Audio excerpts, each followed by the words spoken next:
Oh my God, I'm so happy. I can't believe it.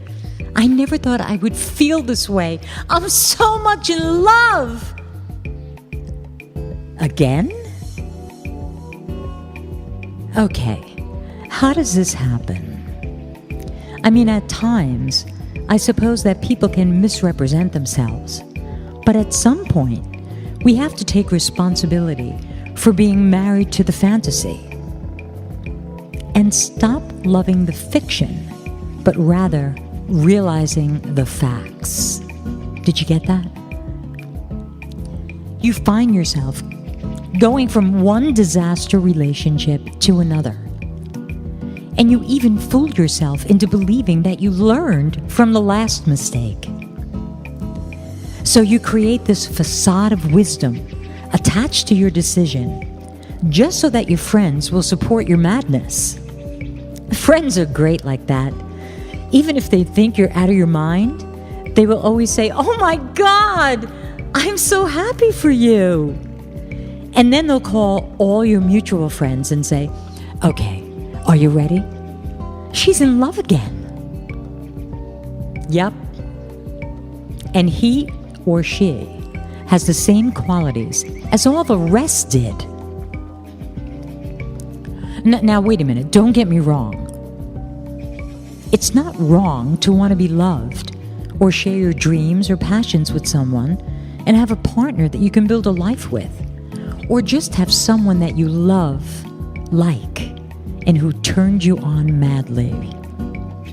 You don't even have to call it a relationship, because it seems whenever we start to label things, that's when things become more difficult.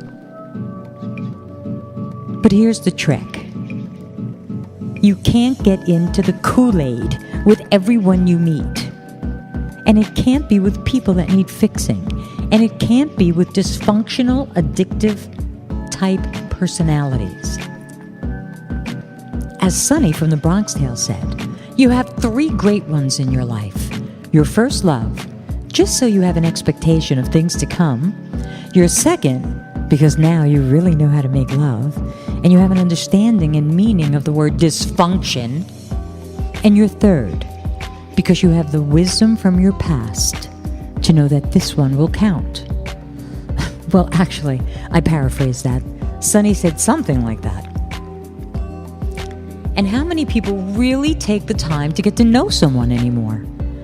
I believe it's a lost art. And yet, how many times do you hear, "It was fine when we first met, but after a while I started seeing all these things." Even when we see a red flag, we can turn it into the color mauve. Perhaps if you took the time to really get to know someone, you wouldn't always wind up in a place where you're hurt or disappointed, or worse, devastated. We jump right in, and like 3 weeks later, we're having coffee with Mr. or Mrs. Goodbar. You look up and say, "What the hell am I doing with this mess? Oh my God!" Is your motive a lust-driven proposition? Which, by the way, is absolutely fine if that's what you want.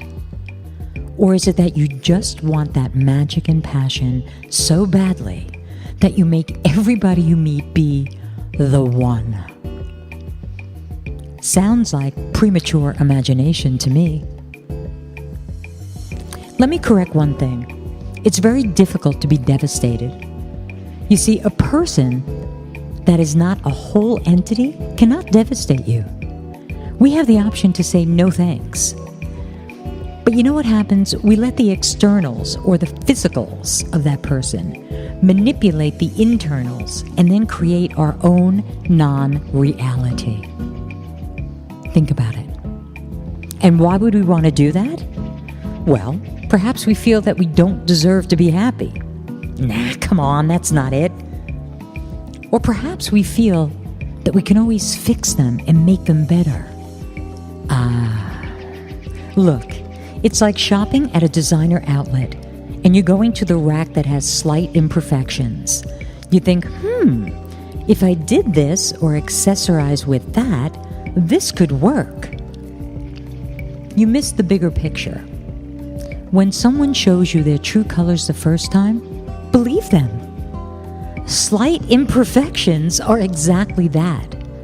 And at some point, somebody will say, "Oh, did you know you have a tear in your sweater?" And you will always say, "Really?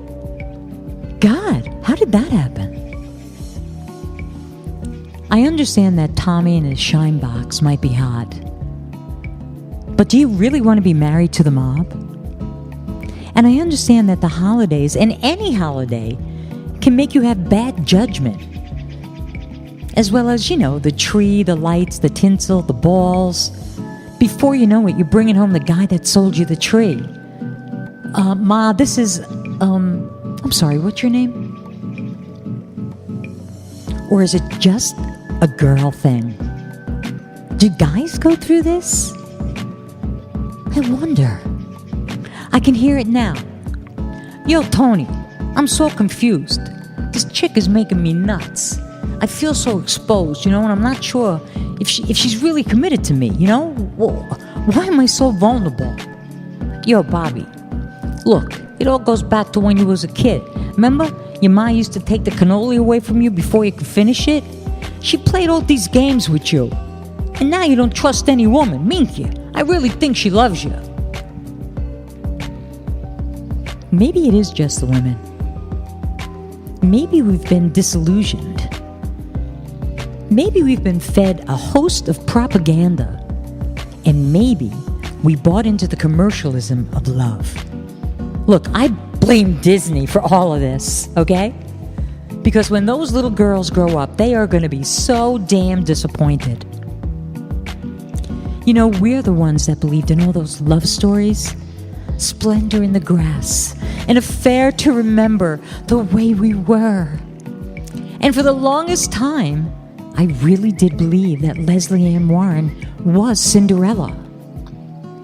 Look, you have to believe that your great one is out there.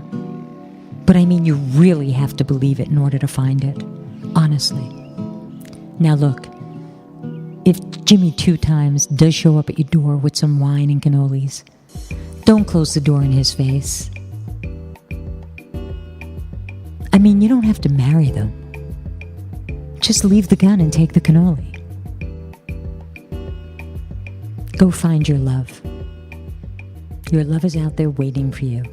Just believe it.